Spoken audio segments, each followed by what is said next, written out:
We're raising kids using rules from a world that no longer exist. We're the first generation of AI parents with no playbook, no precedent. My son Oscar is 3 years old, and he was born just 2 months after I sold my first tech company for $180 million. My daughter Millie, she's 2 months old, and she was born just moments after we launched our next venture. And I think about them all the time. What will they need to know to thrive in a world that I can barely keep up with? Oscar doesn't know what AI is yet, but I do. I use it every single day, and it's at the core of our company. And I have absolutely no idea how to prepare him for it. And so today I want to explore 3 things with you. How the world our kids are entering is fundamentally different to what we're prepared for. What human skills they'll need to know that will truly matter when machines do almost everything else. And third, how do we as parents prepare them and ourselves for a world where AI is everywhere? I'm standing here not as a parental expert, but as a father and a tech founder, and someone who's living in both worlds. Artificial intelligence is at the core of the company I'm building, but also I'm raising 2 kids in a world that I'm helping create. And so ultimately, is AI the only thing they need to know? Or are there other skills that will help them thrive into the future?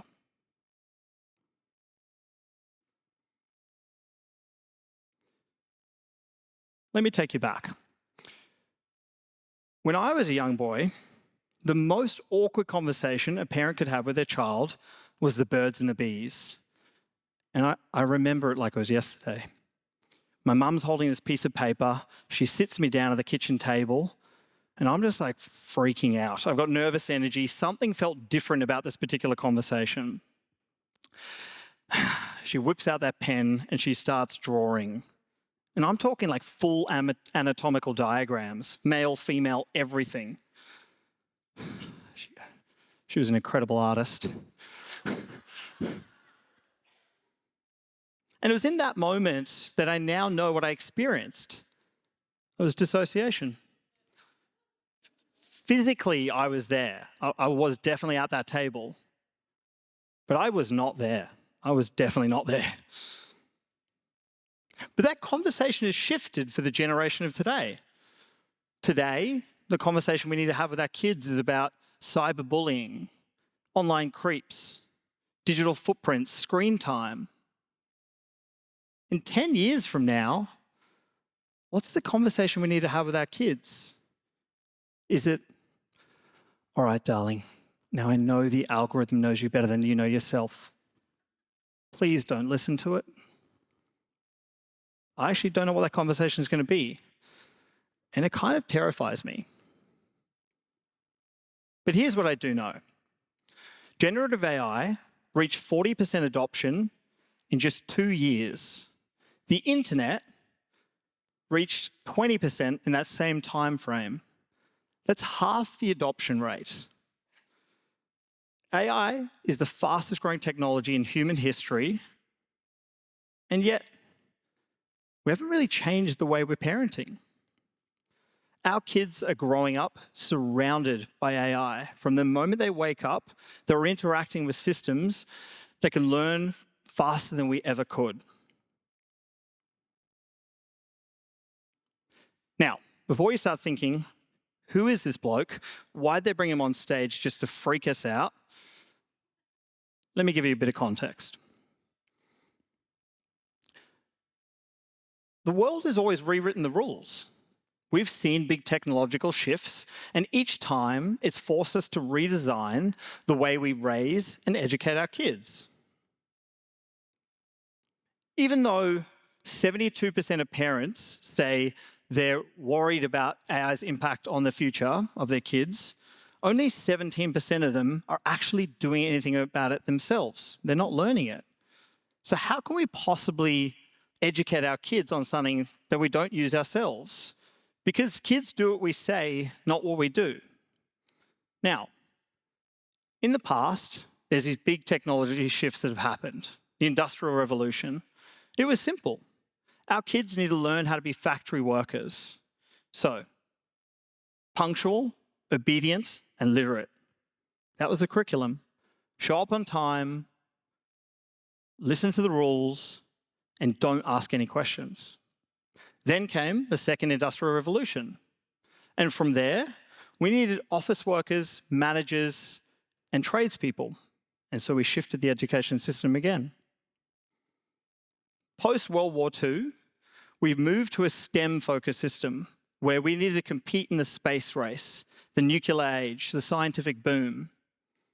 And finally, the year 2000, the digital revolution, where all of a sudden we started talking about critical thinking, creativity, and collaboration. These were the so-called 21st century skills. But now we're in the AI age, and the education system hasn't caught up. When Oscar graduates high school, it's going to be 2039. I have no idea what 2039 will look like. And neither does his future school. We've always told our future generations, don't worry, you'll be fine. But history shows us something a little bit different. The ones who thrived weren't fine, they were fast and adaptable. Take a look at this. This is a graph. You're hardly actually going to be able to see it, but this graph shows you the technological shifts of our previous generations. So we have the telephone, electricity, internet, and AI. And you really can't see those previous years, but what you notice is each time it's bigger and faster. But ChatGPT got to 100 million users in only 2 months. That's not just faster. That's bigger and that's sharper. And it's happening while our kids are learning to tie their shoelaces. Here's where it gets really interesting. Because I don't believe the future belongs to the kids who know the most, or even the ones who can code the best. I believe the future belongs to the kids who are great at being human. The World Economic Forum says critical thinking, resilience, and flexibility are the fastest job skills in the world. And McKinsey says the jobs that will grow the most by 2030 are the ones requiring creativity, empathy, and social intelligence. And the jobs requiring routine cognitive skills, they're shrinking. And so how do we prepare our kids for empathy, creativity, and social intelligence? We let them be bored. We let them ask those weird questions. We let them sit with discomfort. And we let them care about something for no reason at all. We stop optimizing childhood because their kindness, their curiosity, and their creativity, those are their superpowers. And no model, no matter how advanced, can replicate the mess and the magic of being human. And so here's what I believe. I believe in a future where our kids will learn and interact with AI every day, but they'll never forget to connect with each other.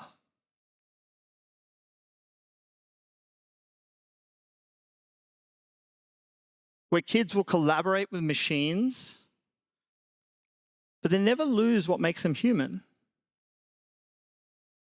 And kids that won't be afraid of the future because they know they belong to it. And so our job as parents is not to scare them away from AI, it's to prepare them with it. We need to use the tools. We need to experiment with them, fail, learn, be beside them. Because curiosity, not fear, should be the new parental instinct. There's a poster that my wife bought my son, and it sits on his bedroom wall. And every night, as I read him a bedtime story, he bloody loves a Gruffalo, anyway, I look over at the poster, and it says, "What's the best that can happen?" And I love this so much because as humans, we're wired in the opposite way. We're always thinking, oh, what's the worst that can happen? Oh, what could go wrong? And yes, we need to be vigilant and we need to be critical and thoughtful. But our children deserve both our vigilance and our hope. We don't need to teach them how to beat the machines. We need to teach them that they're not one.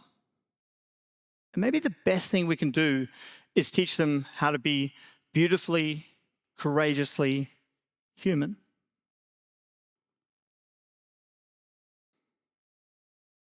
And when my son was born, I was worried. I didn't have a playbook.